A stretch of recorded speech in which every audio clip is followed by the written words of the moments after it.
Good evening from Los Angeles. I'm Tavis Smiley. Tonight, a conversation with actress Kristen Stewart, who's put the Twilight saga in her rearview mirror for now, at least. She's currently getting critical acclaim and a little pushback for her new movie titled Camp X-Ray, in which she plays a young, inexperienced MP assigned to Gitmo, whose interactions with a detainee prompts her to rethink her political views. We're glad you've joined us. A conversation with Kristen Stewart coming up right now.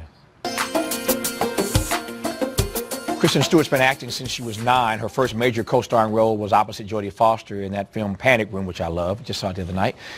Since then, she's become a worldwide phenomenon for her role as Bella in the Twilight saga, of course. But she's also used her fame to help get a series of interesting independent films off the ground, thankfully. She currently has 3 films that are getting acclaim on the festival circuit. Yes, I said 3, including upcoming movies with Juliette Binoche and Julianne Moore. But right now, she can be seen in a new release called Camp X-Ray, in which she plays a young MP assigned to Gitmo who becomes emotionally involved with a detainee. We'll start by taking a look at a scene from the movie, which is also available now on VOD. 471, the detainee. You two are friends. No, sir. You're not friendly with him? No, sir. You don't talk to him? We have spoken. I am not...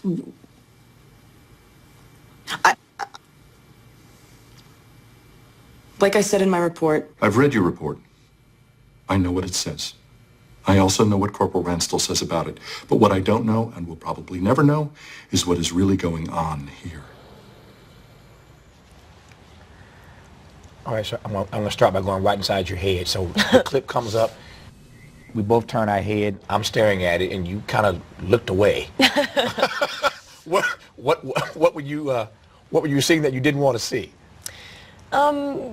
It's difficult to take any scene out of context for me. Obviously, just looking at, especially that moment when she's so tongue-tied. Right. You know, I feel for that moment. I remember it so clearly. Mm-hmm.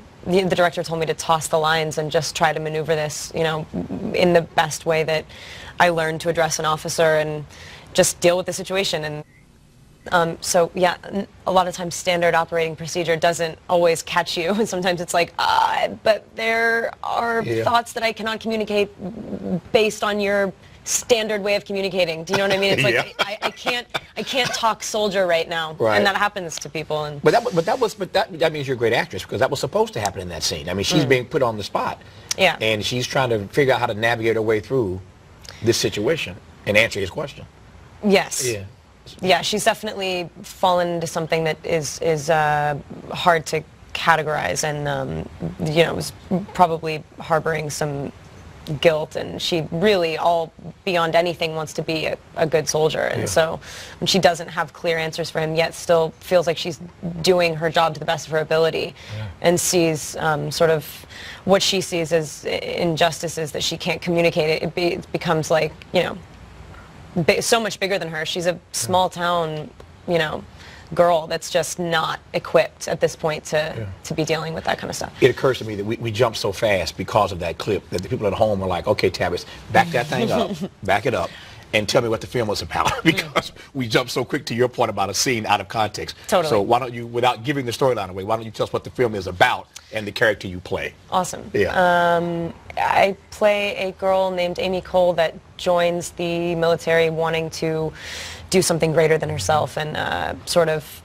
as a, you know, wants to be saved by something. She's a bit lost. She doesn't necessarily want to address some of the demons that she's got, and figures by joining the Army, it takes sort of the individual aspect out of her life. She doesn't have to consider herself as one person. She can be a part of a whole and do something good, essentially good.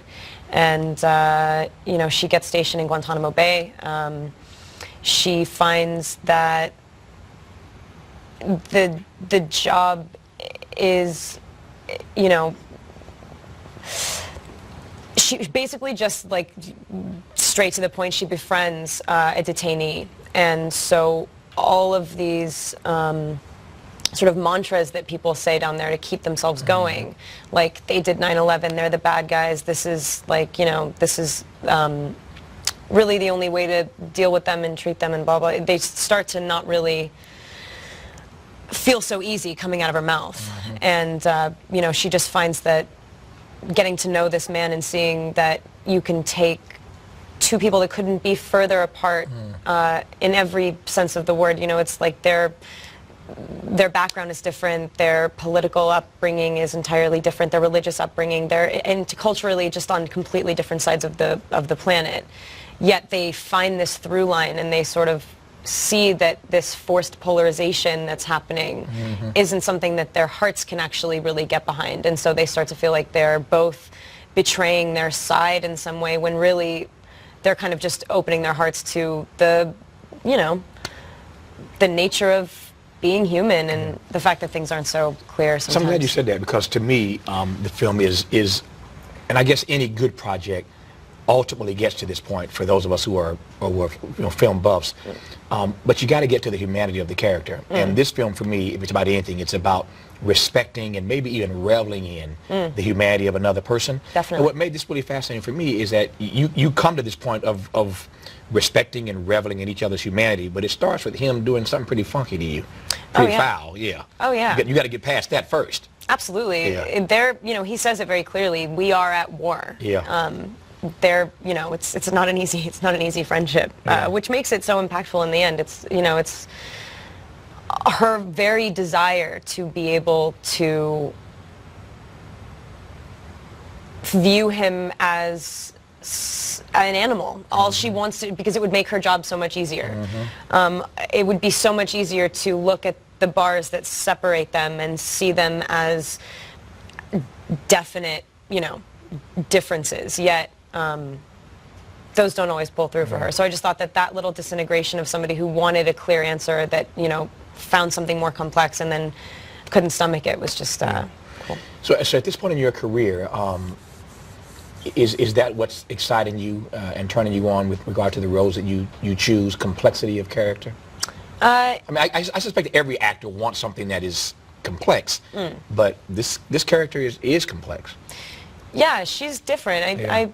I really appreciated the fact that, you know, I've said this before, but just that you can see girls like that walking around. You know, I grew up with girls that sort of have this, like, little chip on their shoulder because of who knows what happened in their, you know, upbringing. Like, there's something inside them that they can't really acknowledge. And so I just wanted to play somebody who could have gone to high school with any one of us. That, yeah, you know, it's such an essentially American story. Like, you know, just a girl that aspires to think a little bit deeper, and the challenges that come along with that, basically. Yeah. I thought it was a sort of perfectly timed and personal story. Yeah. You say perfectly timed. What do you mean by that? Just like in this, you know, it's difficult for our generation to sort of own we don't challenge a whole lot. We don't think very, you know, it's not to make, you know, incredibly vast generalizations, but we're not the ones standing up and protesting. You know, we're not the ones that are the most outspoken. And so I thought it was cool to find someone so voiceless and somebody who really did shy away from thinking big picture, sort of have it shoved in her face, and undeniably kind of stood up to her own feelings and thoughts, and especially in such a heightened, you know, environment and situation. How did you go about researching? How do you prepare to play a role like this? Beyond knowing some people who were something like the character. Right. Yeah, well, what I meant by that, she just felt familiar to me in this way that I could identify a few people and sort of just draw from knowing them. But Pete Sattler, who wrote the script, and I worked in a very we had a bit of time before we actually started rehearsing with Payman Madi, who plays the detainee, to think about her foundation and what led her to this place. And we had some... It's weird to talk about because it's very personal. You know, you assign these backstories to these people, and then it's sort of like, well, how much do I say about her? But you know, we exchanged a ton of reference material. Obviously, there's a lot of information about just the technical aspects of being a soldier and being a Gitmo, and and then also just emotionally, like, exchanged. He calls them word clouds because I think he's trying to make me feel better about owning my poetry. But we would just like write things and muse on, you know, like what was it like for her in high school? Like what was that first dance like? What was that first kiss like? What's her relationship with her father? What is she running from? What is she trying to find? Like where is her ambition and why is she struggling with it so much? And like, you know, what is her self-worth and why is she trying to erase herself? Why is she trying to put on a uniform so she can forget that she's actually a person? All of that. When you decided to work with, you mentioned Pete Sadler, the director of the film, who has done obviously other stuff before, but this is like a major sort of breakout, as I see his work, at least sort of a major breakout piece for him. Definitely. I'm glad you agree. I was about to say, I hope she agrees with me. Oh, it's his first. Okay. It's his first. He is definitely. He jumped in exactly. with serious courage. And I'm glad you acknowledged that because I was thinking to ask, and so I will. When you have, even though you're young, obviously you've established yourself as an actress in this town who can open a film and make money and all that good stuff. How do you go about making a decision to put your life, and that's an overstatement, but you get my point, to put your life, put your career in the hands of a first timer, of a novice, really, with all due respect to Mr. Sadler? Absolutely. Yeah. I think I'm a feeler. I like that. I'm a feeler. I'm a feeler. That's like a T-shirt. Yeah. I'm a feeler. Should have like little antenna. I like that. Yeah, I'm a feeler. Okay. So I'm really not restricted by being too pragmatic. You know, I don't need. A lot of actors definitely, especially ones in sort of supreme positions to make choices, as I am lucky enough to do, are really concerned about every element being spot on perfect, you know, to fit into an equation for success.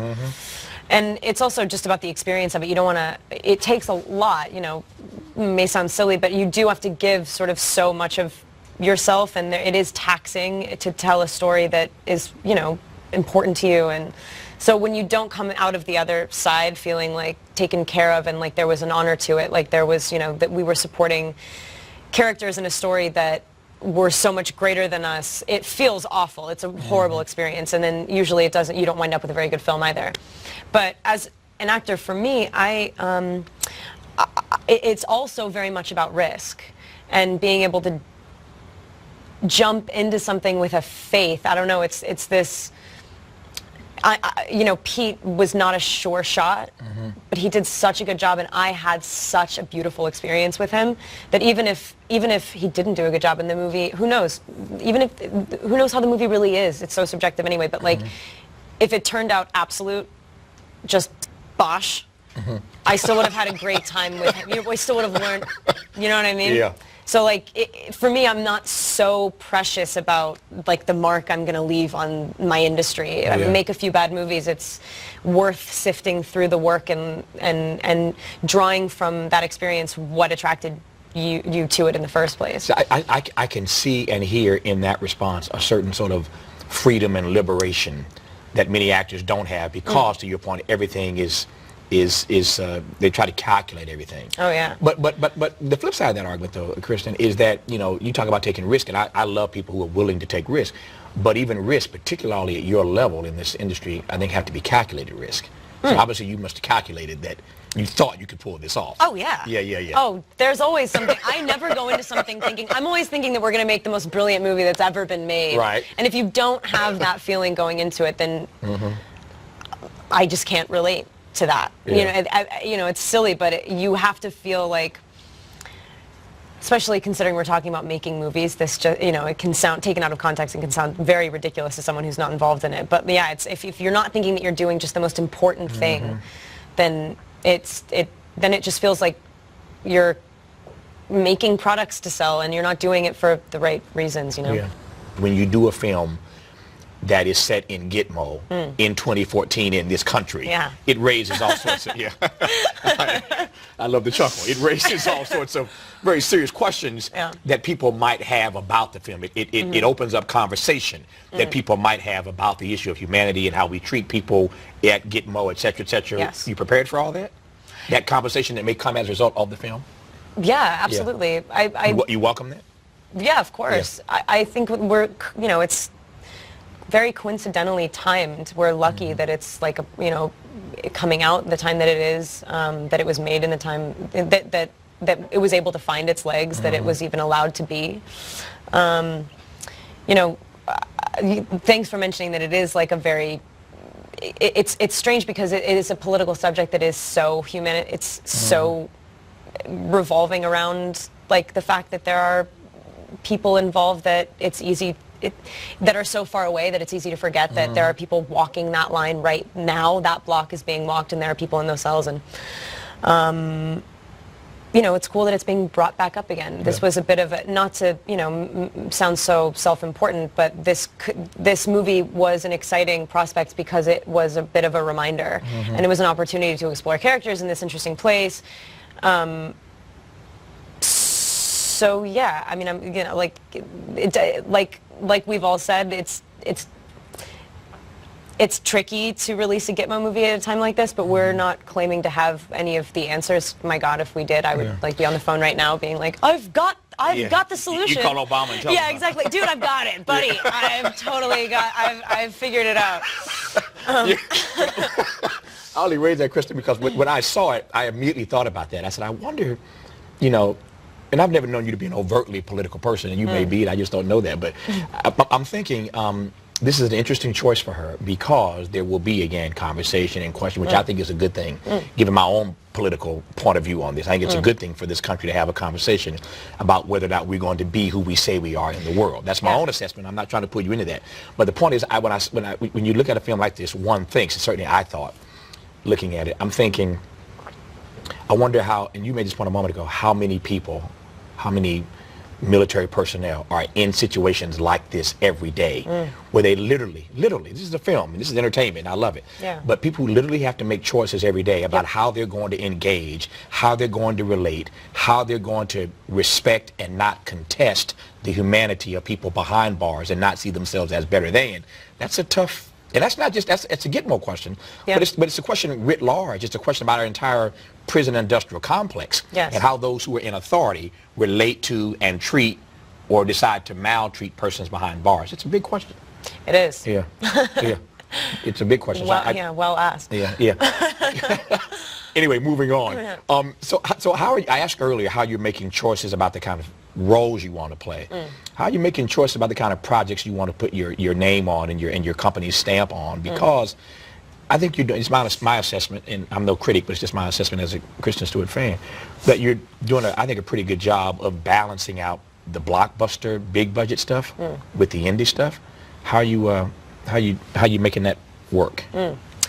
Again, I'm really sort of just sliding through and Now you're doing one slide through. Come on, you're being modest, and you ain't sliding through. I'm telling you, you're making deliberate choices. This stuff isn't just happening. You're making smart choices. Thank you. You're not just sliding through. Yeah.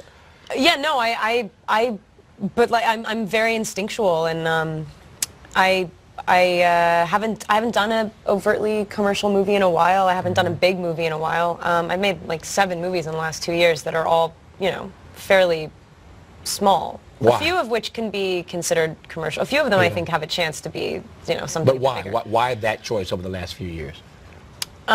It was literally, it's project by project. If something along the lines of Twilight or Snow White, which are the 2 sort of big movies that I have done, came up that I felt the same way about, that would be what I was doing. Yeah, it's funny, like, I hate harping on this. It's not my favorite question is like, the roles for women compared to men in the industry are just like less interesting and full and rounded. But the good roles stick out just so jarringly that it's never hard for me to make a decision. I'm always so clear. The movie that I should be doing is always so clear to me. That I've recently worked with really great people. Lucky. The parts have just been the ones that are not categorically like what you see constantly stick out so clearly that that's what I do, or try to do. if you were to put a percentage on the stuff that comes across your desk that is the same old, versus the stuff that you just pointed out that stands out, how would you handicap that for you? What percentage? I would love to know. I would ask my agent the same question, because I read less of the stuff that's so obviously not, Right. you know, good material. Right. But that was charitable. yeah, exactly. Yeah. No, but I think, you know, and also it's different for every person as well. There are times where I'll read scripts that are fantastic, but it's not in me at that time. I'm not the type of, you know, some actors are really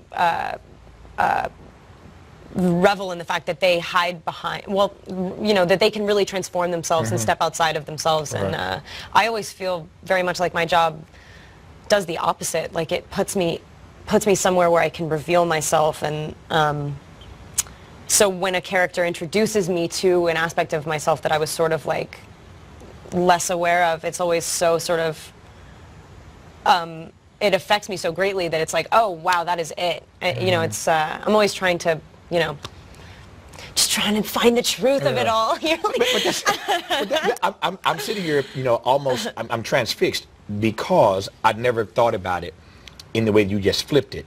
But as I think about the way you've just described it, there's a certain, again, my word here, there's a certain courage in being willing to be that transparent, which is my way of saying that if you're going to do what you just said, which is to take on characters that allow you to expose and reveal a part of yourself, that means over time we're going to see more and more and more of you come through the characters you play in one day. We're going to see all of you. You're going to be completely transparent. Yeah. Which may be why people want to find roles that allow them to step outside of themselves, because they have the right to self-determination. They just don't want to be exposed in that way. Yeah. But I guess you're comfortable with that, though, or getting comfortable with it. Yeah. Being more transparent, that is. I've always been very comfortable with it in my work. Right. And I've always been able to own the fact that what's up there is, you know, I'm not denying the fact that we play characters and that I'm, you know, can put myself in an entirely different situation and sort of be someone else. And I love exploring things that are outside of my immediate realm. But at the same time, I think it's a little psychotic to claim that you can be something other than who you are based on every experience that's led you to this point now that you're at. I take that.